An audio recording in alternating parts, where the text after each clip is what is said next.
Hey guys, welcome back to Seller Sessions. Today I bring back Yev. How you doing, mate? You good? I'm doing good. How are you? Yeah, good. Last time we done something, I think it was on a Facebook Live. So do you want to give the audience a bit of background on yourself? Yeah. I've been coming from a data-driven perspective and running Facebook ads and thinking about the customer journey and applying it to Amazon. So how can we navigate both systems together? And that's where my experience has been the last couple of years. But coming from a brand perspective before, and now more from a software and seeing what others are doing and many different users are doing to kind of find patterns across many users rather than just maximizing and optimizing one brand. Cool. And today, a bit of news. I mean, it broke a few days ago, but what we're going to be covering today is the fact that Amazon is taking away customer information for third-party software tools. It still appears in Seller Central, of course. Is that right? Yep. Yeah. Cool. But basically there's a level of restriction. So from a developer's point of view, do you want to give the audience a bit of a breakdown what's going on there? Yeah. So what's happening is that there's different customer information and order information. The main ones are name and address. That's like the most identifying about the person. There's also whether it's the phone number, the email, which doesn't exist. There's no email, but there's other information. And this has been happening over several months where Amazon has becoming more restrictive, and there's been new processes for developers, whoever has an Amazon MWS developer account for different software on basically asking you, why do you need the data? What are you doing with it? And then there's different levels of that where they're trying to give access to certain types of data that your software is accessing depending on what you need. And feels like they're figuring out, because I've seen some developer accounts, and these are just in developer communities, there's different forums where they already stopped working. Some are still working. Some have different levels of access that are working. And that's where it's at, where it seems like in June, there's been more accounts that aren't working, and accounts meaning like developer softwares, which lots of Amazon sellers may or may not be using. Yeah. So from your point of view, it's a bit like shoot you in the face first, can ask questions later. So it was quite dramatic, the cutoff, or was there a lead up from your point of view? There was the lead up. There was email communication from Amazon. There were lots of someone could have a developer, like a seller could have a developer account because maybe they try to do something manually themselves and try to access it. But if you haven't used it in a while, Amazon turned off a bunch of accounts because there was no activity or other metrics. So for those ones, it was quick. But then we had communication where they've been emailing us and saying, here's the deadline, and then here's what you need to submit. And that's been happening over the previous 4 to 5 months. So it's been happening over time. Yeah, I don't complete the paperwork, but Ellis completely for our NWS, our access as developers and stuff for the data bill for the agency. But we don't need that area of customer data, so it hasn't obviously impinged on what we do. But for someone like yourself, maybe slightly different in terms of what you do with the software. There's certain requirements, would you say? Yeah, basically, and this is where I have to talk with my own engineer to understand it better, because there's all of these different questions on, well, one, kind of technical questions. How are you processing the data? What are you doing? Is there encryption? Is it AES 256 encryption, AWS provided encryption? There's all of these technical questions. What's happening with the data? And is it on a virtual private cloud? There's all of these questions that I don't even understand, but it's basically for data privacy and data architecture, how that data is flowing. Because what's happening is that if a software is accessing your data, it kind of depends what access you give them or what access the software has. And if stuff like that. Yeah, we had to do checkboxes for stuff like that, especially being in the EU as well with GDPR. I don't know how that affects you guys, but it's key for us over here. But yeah, a lot of that stuff that we had to complete were checkboxes, and it was saying what access do you need and what are you using it for and how you storing it on your servers and all that kind of stuff. Yeah. So one of the things, and so this is I'm trying to explain what it means for software and what it means for Amazon sellers, and because I'm more in the world of Facebook advertising and using so specifically ZonTracker for kind of connecting Amazon and the Facebook world, where there's a lot of software out there for other features, and there's 12 different categories, and whether it's shipping related and e-commerce related, all kinds of different solutions, like keyword research types of tools. For me, it's more specific for Facebook related, and a lot of different Amazon sellers.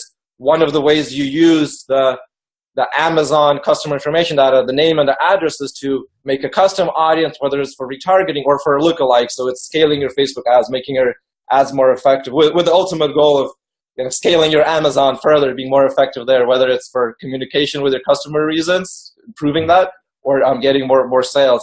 So one of the things that's happening is the restrictions is to, and what we don't know is why Amazon is doing it. Is it because to prevent Amazon sellers communicating with their customer? Is it because the name and address is used for different black hat reasons? You can do a lot with the name and the address, whether it's shipping products to customers or spamming them, so in different ways like that.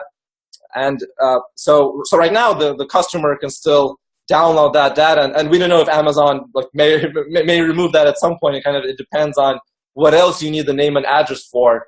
And some of the things we're seeing, and this is where there's different levels of restrictions, and Amazon is thinking of it as use only what you need. And it's kind of hard to organize. It kind of depends on the software of who's accessing it, who can you give access to that's getting the data, whether it's from the Amazon seller perspective and Amazon seller employees and team, or is it software and the software team? So if it's something like... if you're running a keyword tool, you've got no real mind to have customer data. Let's be honest, it's not related to that area, is it? Unless you've got specific shipping software, you're using multi-channel fulfillment software to bring in all these different channels and you need that information, or, that's just some examples. But if you're very specific in what you're doing, like keyword research tool, I can't see personally, I may be wrong, but I can't see personally why you would need that part of the API. Yeah, exactly. Yeah, there's so many functionalities and different goals that Amazon sellers, brands have of what they need, and the same thing for the software. And it kind of makes, from a business growth perspective of software, you want to focus on certain features to make them more effective. And some software are better at kind of being more broader, having all kinds of features. So this is where this may be the unknown of, are some software is going to offer certain features that they may or may not need, or kind of specialize in different levels, and just be able to have access to more data, and then you can kind of make the software potentially better with having more data. Again, not talking about black hat stuff, who knows what some developers may be doing with that, but actually making it more value for the seller. Yeah, I mean, if you look at another aspect of the data, if they're keeping it in Seller Central, which is obviously understandable, is that you need to have that information in there, especially if you're doing merchant fulfilled, etc. But yeah. Having maybe turn it off on a developer level just means the scalability of access to data and the harvesting of data, because it's not very easy just to run reports, is it? You can run your reports and store the information, but if you're using third-party software, you've normally got it at your fingertips, going back a year. It's a lot easier to access data for a third-party software than generally is in Seller Central. Oh, yeah, absolutely. This is one of those things where it's going to hurt Amazon sellers in many ways of the functionalities that are removed because of automation and simplicity, what some of these software is able to do. Again, long-term effect, who knows? This may turn away black hatters in some way that's going to improve the experience better for customers and sellers. We don't know the exact goals of Amazon, but immediately it's going to have to make sellers do more work. And some of the softwares, they'll be able to have different workarounds, make things still work but less efficiently. I think that's what's going to happen. But it kind of depends. For some, they're just going to stop working, and there's different levels of access. So for some, they absolutely need it. And Amazon actually still has to give you the information, and that's typically tax related or merchant fulfilled related. So there's still ways you can get that, but that's where Amazon is being really strict on why do you need the data, and then what are you doing with it, and that application process. Cool. And so where are you seeing stuff moving now? Obviously, there's been the restrictions come over time, isn't it? We already knew that the email address has always been encrypted, telephone number eventually was taken away, and now they're shoring up with the third party. it's like it's moving further and further away from the access towards the data, because at the end of the day, it's still considered as Amazon's customers. As much as we'd like to own the customer, effectively they are meant to be owned by Amazon themselves, and we're just a user on the platform, basically.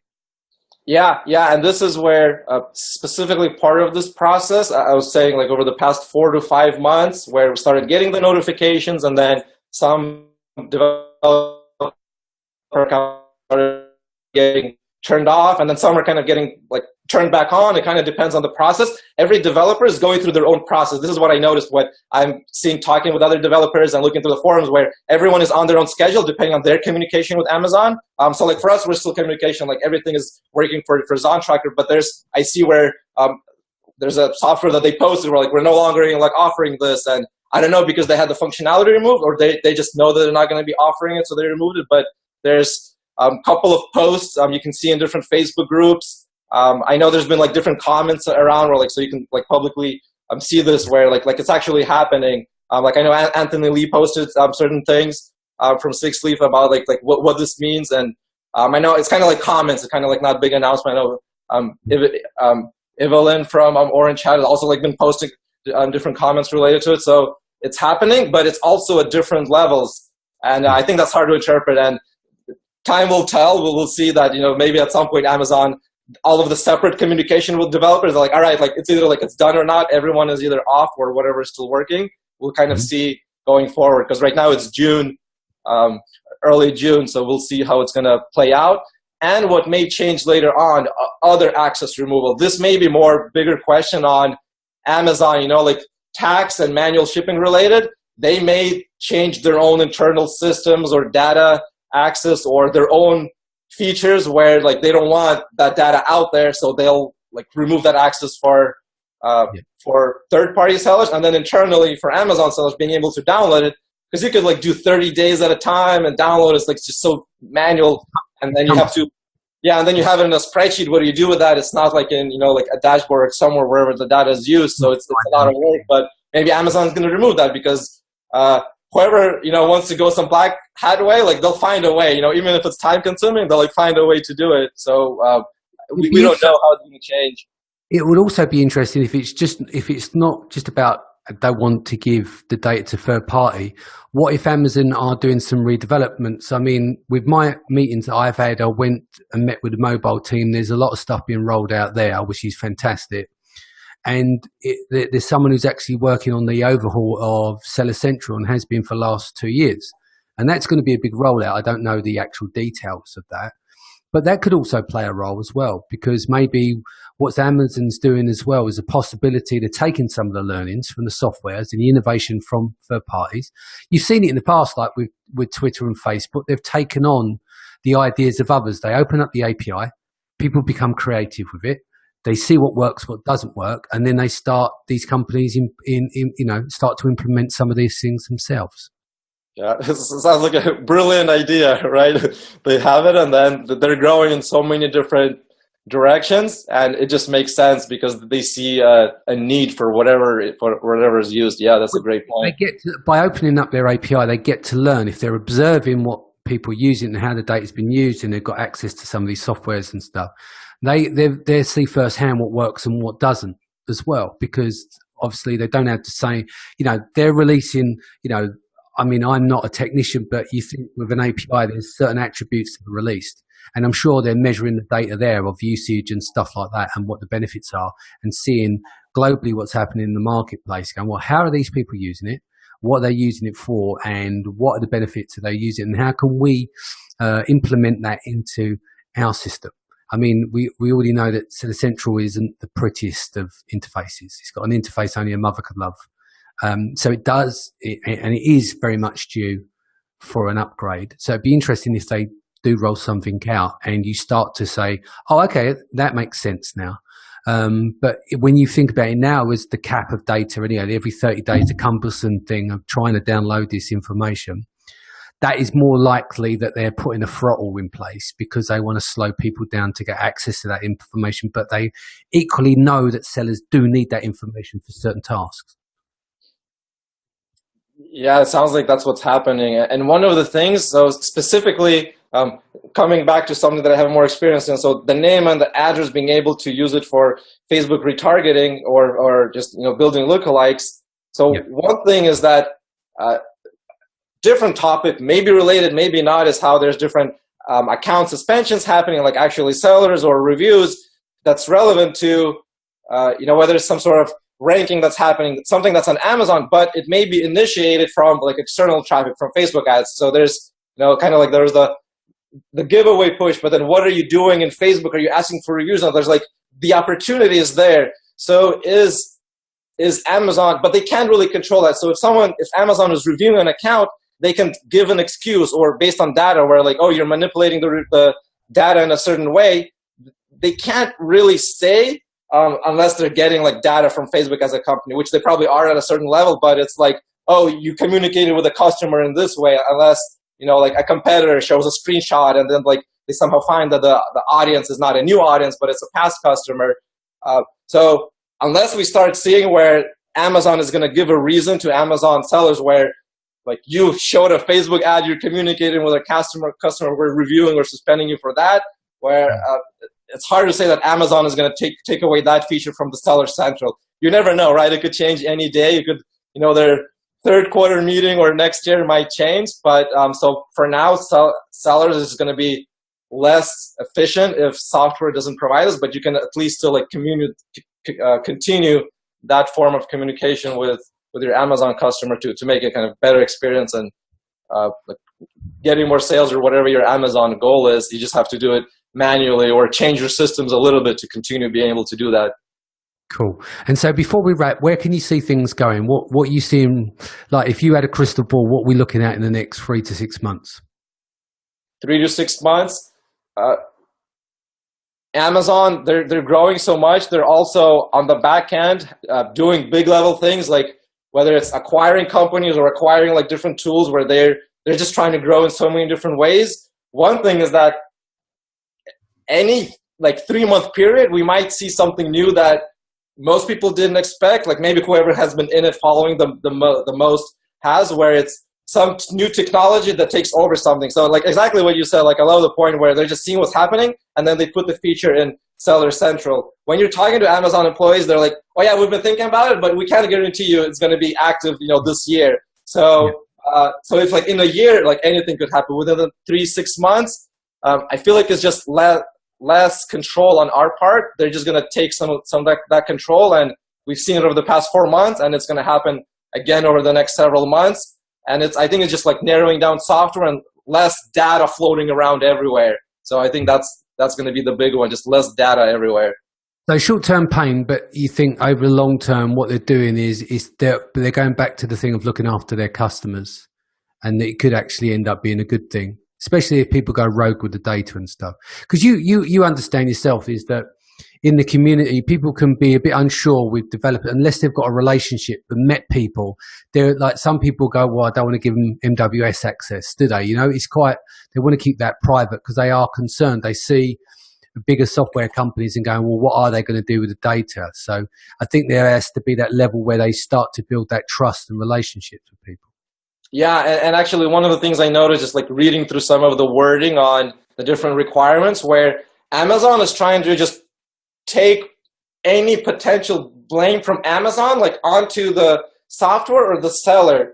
And before it was more on actually the software, like the software had to make sure everything is right for the seller, where in the future it may be like even more like potential blame on the seller. Like the seller has to know everything that is happening with the software that they're allowing. And yes, the software has that responsibility too, but now some of the wording is more about like making sure that the seller like knows exactly what they're doing. So there's different notifications. Also make sure you're approving everything that's in your account which you're giving access to, everything that's happening there. So that responsibility is kind of getting like more away from Amazon. So Amazon is like taking care of themselves, because it may be in the Facebook world there's all of this data privacy, everything that's happening there.